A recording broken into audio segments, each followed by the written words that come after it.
Hello everybody, welcome back to another video. Today is Wednesday, so that means I share with you guys my weight loss progress as well as some wisdom. So I have a few questions I want to answer from my Facebook group today, and mostly about cravings and a little bit about mindset. And somebody asked if there's a risk to gaining weight on the potato cleanse. So let's get to it.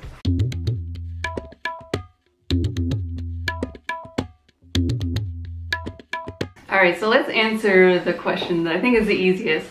And is there a weight gain risk to being on the potato cleanse and eating a potato diet? And I would say the risk is very low, but it can happen for some people. But it's very, very difficult to gain weight eating a diet of potatoes and vegetables. However, there are some people that do have, I don't know the science behind it. I know Dr. Lyle talks about it a lot, but the stretch receptors in your stomach may be a little different than other people. I think we all have different variations, and some people can eat large volumes of food and not feel full. And some people have the ability to overeat beyond satiation. So that's when we're talking about eating disorders. People coming from a background of disordered eating do have a risk of gaining weight, not just from the volume of eating, but if you've been restricting, that's another reason too. If you've been really restricting your calories and not eating very much, and then you go on the potato diet, you might actually gain some weight at the beginning, and then it'll level out. We've had some people in my group, the potato cleanse group, who did go on the potato cleanse actually to help with their eating disorder and just improve their relationship with food. And yeah, some of them experienced a little bit of a weight gain, but then it leveled out, and then if their body actually needed it, would, their body lost some weight. Someone like me, and you have weight to lose, and you go on the potato cleanse, generally you're gonna lose weight. So, but if you find that you can pack in a lot of food and not feel full, what I would recommend is sequencing your food, and this is something I learned from Heather. My friend Heather from Butterfly Effect Plant-Based Weight Loss, who has lost over 300 pounds eating a plant-based diet high in vegetables and starches. In general, what you want to do is eat your vegetables first and then your starches, so that you fill up more on your vegetables and then you get your starches in. So that way you're not, if you do overeat, you're not getting more calories than you need. And also, just one more thing about that too is, if you are an overeater, I would highly recommend keeping your food as bland as possible, because the more flavors you add to it, like salt or sauces, if you drench your potatoes in ketchup, instead of just dipping it a little bit in, that can also cause you to eat more than you actually would. So anyway, I think that answers that question. How do you find the mindset? Like, what's the trick to having the right mindset to doing this? Well, number one thing is that you have to want to do it. So you got to kind of find your why. And I kind of lost my why for a while there. I was kind of slacking off for the last couple of months with my weight loss, and it showed. It just kind of stayed in the same spot, or just kind of fluctuated between a few pounds.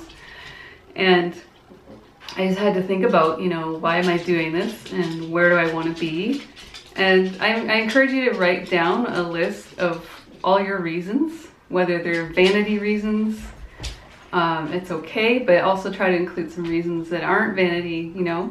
Maybe you have joint issues and you want to reduce your weight so that your knees don't hurt as much when you're walking, because having less weight to carry around on your joints can be very beneficial for joint pain. And maybe it's just that you want to show yourself some love and take care of yourself, take care of your body, and fill it with amazing nutrients. So figure out what your why is, take note of it, and if you have some key points in there that just mean a lot to you, I encourage you to put those up on the wall, or just have it somewhere where you can see it every day. So whether it's a sticky note inside your medicine cabinet, or I like to call them little love notes to myself. Maybe it's something in your planner, or maybe you set a little reminder on your phone so that it comes up on your phone every day to remind you why you're doing this. All right, so the big topic today is cravings. Now I'm very much in this right now in this moment, because I'm resetting this week and I'm on day 3 now. It's actually gotten much easier as of today, but Monday and Tuesday, The first 2 days I was just like, "Mah!" There's moments where it's almost like not a panic, but kind of very mild, like in my head. It almost feels like you're drowning in your thoughts or your cravings or your feelings or your emotions or whatever, where it's just like, it feels sometimes overwhelming, where it's like, if I don't have X food, or if I don't have this, I'm gonna like die or something, but not really. I had to remind myself, Janine, nobody dies of craving deprivation. So everything does pass. Like if you have a craving and you just kind of ignore it and go do something else, keep yourself occupied, it will pass. You will forget about it. It might come back, you know, later that day or something, and you do something else. But depending on what your craving is, you might be able to work with it. So my thing is, I wanted to quit tea because I just been getting into the bad habit of tea every day. And not that tea is horrible, but I just don't think I need the caffeine. It's not good for my body. And despite the fact there's not a ton of caffeine in the tea I drink, I think I was just getting used to it. It's just habitual. And I just didn't want to feel like it was a crutch for me anymore. So, but I was having a really hard time Monday and Tuesday with that. So what I did was I ended up just kind of compromising and meeting myself halfway and not feeling bad about it.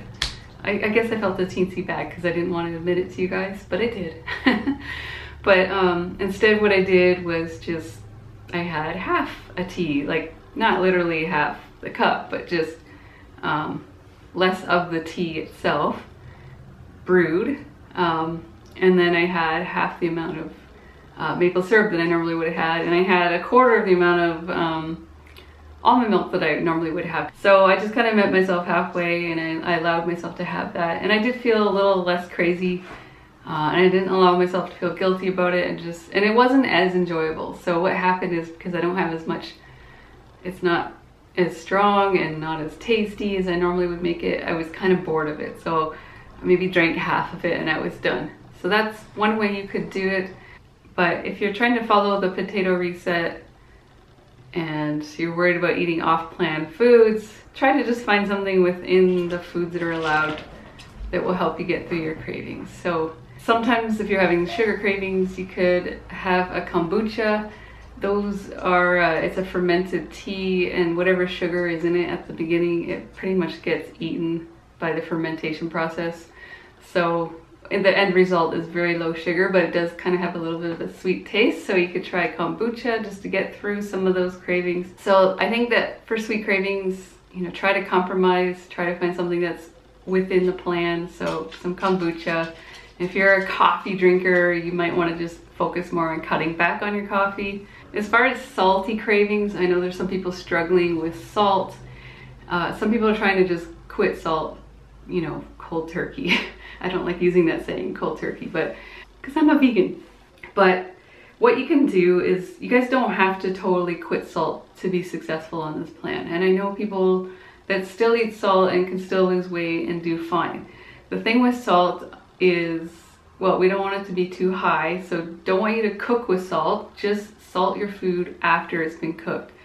But with having said that, try to just be as minimal as possible. And one of the tools I can suggest for salt and weaning off of it, or just reducing it, is to buy a product called Herbamare. And you get the one that's a blend of sea salt and herbs, so that, you know, you can sprinkle it on, but you're not going to be getting as much as you would if you're sprinkling straight salt. That really helped me get through when I first did the potato reset, or anytime that I'm kind of getting off track and I just want to reset, and maybe I've been eating some salty junky food, I'll just put a tiny bit of that on, and it just helps me get through and just taste a little better than if it didn't have it. But yeah, there's other things you can do for, you know, salt-like flavor. You can squeeze some lime on your meal afterwards. Some people found that really does the trick.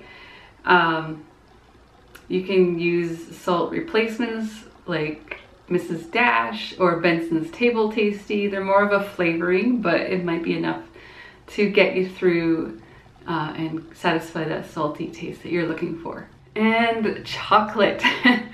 I left that one by itself because it technically isn't a sweet craving. It's actually a fat craving. Most times when we have chocolate in mind, it's, you know, the chocolate that comes in the little bar. All chocolate has fat in it, and that's really, I think, what we're craving. And also, you know, you get a little bit of a dopamine hit from the chocolate too.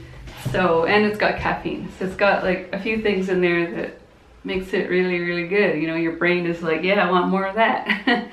So I don't really know what to suggest for the chocolate craving. I kind of think you kind of have to just ride it out. And I think the thing is that whenever we go on some kind of plan, or we're trying to change our relationship with food, or just try to eat healthier, we're always looking for that loophole. That's part of the problem. And I'm really good at finding that loophole where I can find something that's very similar or that's allowed, you know. For example, Hannah's Lean and Clean meal plan, there is a chocolate smoothie bowl on that plan, which is totally healthy. But, you know, before I knew it, I found myself having it, you know, several times a week instead of maybe once, you know. So yeah, it's really, it's a mindset, and the sooner you can just get away from that stuff and just ignore it and get through it, the sooner you're not going to be thinking about it as much. So I hope that answers your questions today, and I hope that helps.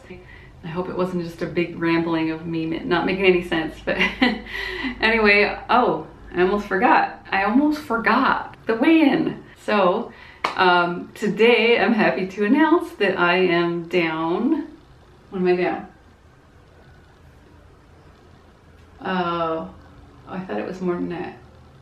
Okay, so last week I weighed in at 170.0 and now I'm 168.4, which means I'm at my all-time lowest, not my all-time lowest, my lowest since I was at my heaviest. Does that make sense? My lowest in a very long time. So yeah, I'm really excited. I'm at 168.4. I think the lowest I'd been in the last few months, I got down to 168.8, and then I kept fluctuating. So I'm really, really happy with that, and I feel like, you know, it's probably just some water weight, but I'll still take it. So it's hopefully from here on out we're going down, because I really want to get the rest of this weight off. So okay, really gonna go now. I'll see you guys in the next one, possibly later tonight with day 2 vlog from the potato reset, or tomorrow. Okay, bye everybody. I don't want to play right now. What do you think I want to play with your beat up chicken? Beat up chicken, here you go. As well as some wisdom for, what are the questions today? As well as some wisdom. Today's the day where's my voice?